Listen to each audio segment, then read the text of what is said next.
오늘도 주님께서 주신 하루를 감사로 은혜로 살아가시는 여러분들 되시기를 축복합니다.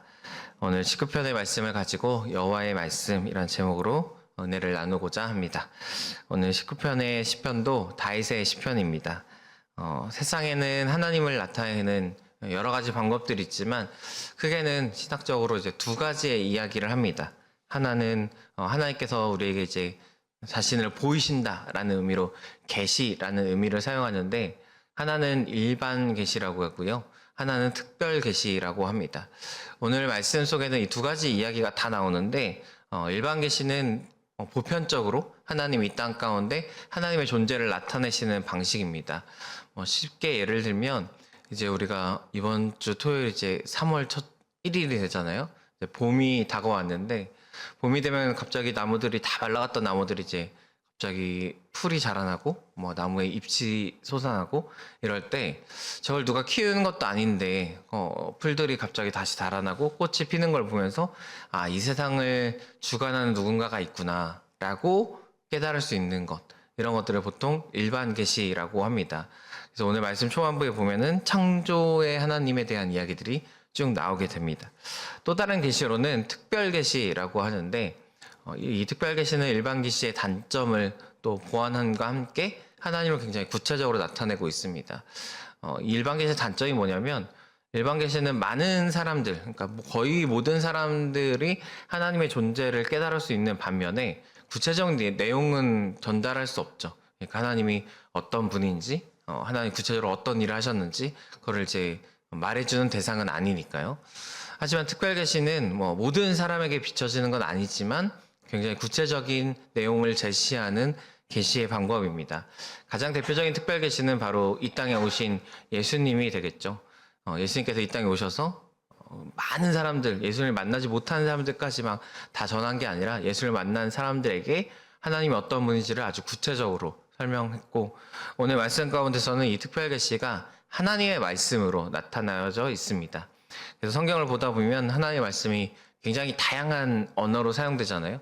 오늘도 약 6가지 이야기로 다윗이 하나님의 말씀을 표현하고 있는데, 이 말씀들을 살펴보면서 이 말씀이 무슨 뜻인지, 또 하나님 우리에게 어떻게 자신을 보이시는지를 나눠보고자 합니다. 먼저 7절 말씀 함께 읽겠습니다.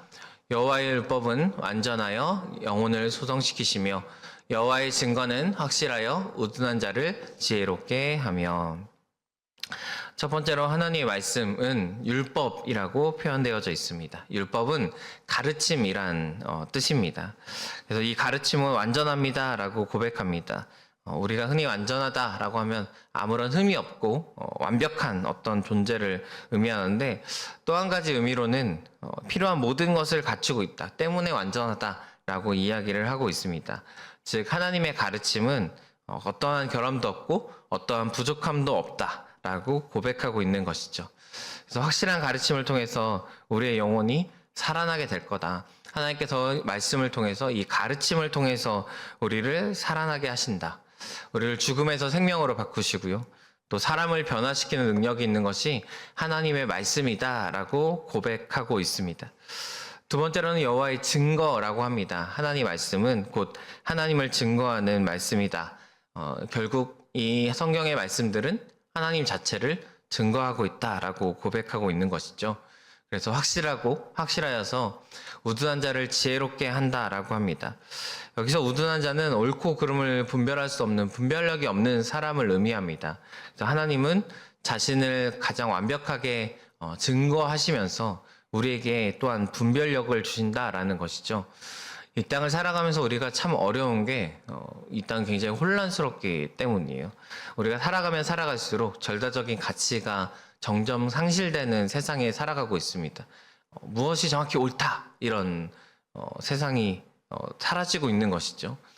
그걸 제일 잘 볼 수 있는 데가 어디냐면 슈퍼나 이런 쇼핑센터나 마트 가보시면 잘 알 수 있는 게, 요즘에는 예를 들어 예를 들면 과자가 이렇게 이름 하나로 된 과자가 있는 게 아니고, 과자가 있는데 똑같은 이름의 과자가 한 9가지가 돼요. 그럼 뭐가 있냐면 딸기가 섞인 초코가 섞인 분명 얘가 예를 들면 이제 빼빼로인데 앞에 뭐 딸기 같은 딸기 빼빼로, 뭐 유자 빼빼로 해서 빼빼로 종류가 막 8개 막 이렇게 되거든요.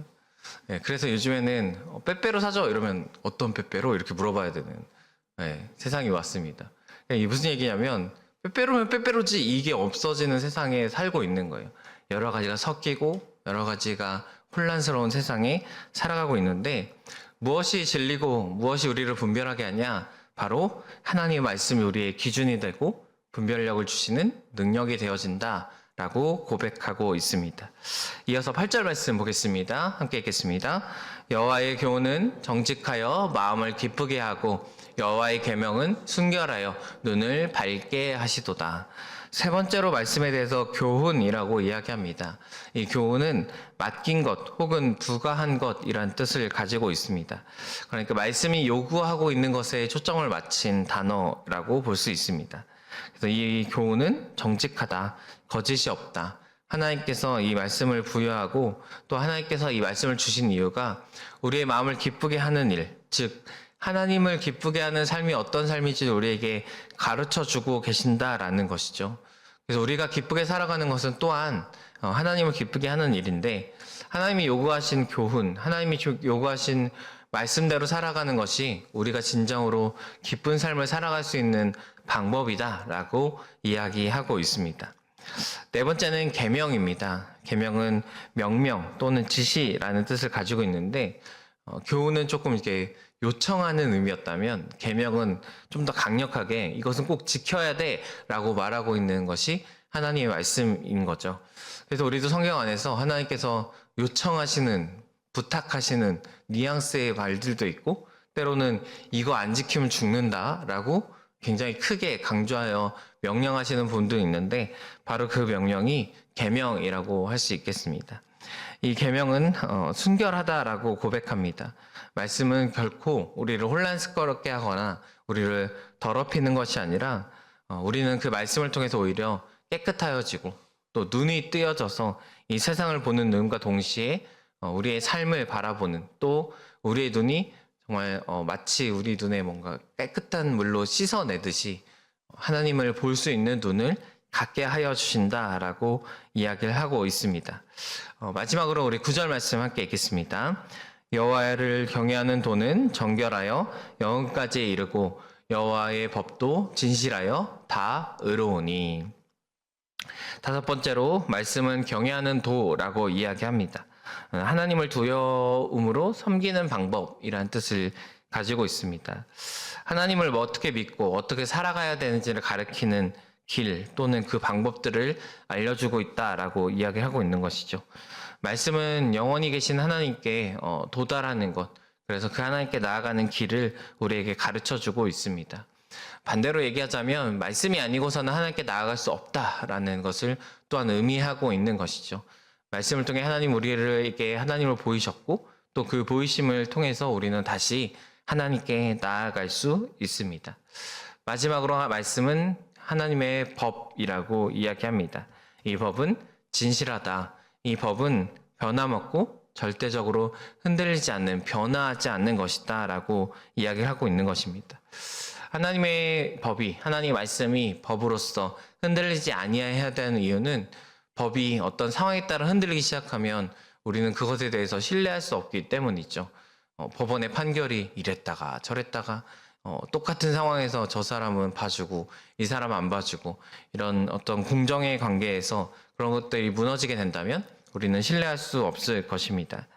하나님의 말씀은 변함없는 말씀, 어떤 상황에도 어떤 환경에도 변하지 않고 언제나 진실하고 언제나 고든 말씀으로 우리를 인도하신다라고 고백하고 있습니다.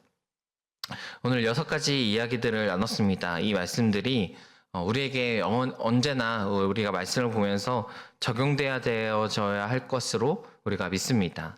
하나님은 말씀을 통해 우리를 가르치시고 증거하시고 또 우리에게 요구하시는 것들과 또 우리에게 명령하시는 것들이 있습니다. 때로는 하나님을 두려움으로 섬겨야 되는 것도 있고 또 하나님의 말씀으로 말미암아 우리가 판단하고 때로는 판단되어져야 하는 것이 우리의 삶인 줄로 믿습니다. 오늘도 말씀을 통해서 주님을 만나시고 오늘도 말씀을 통해서 우리의 삶을 바라보는 눈을 구하시면서 이 하루를 살아가시는 여러분들 되시기를 축복합니다. 기도하겠습니다.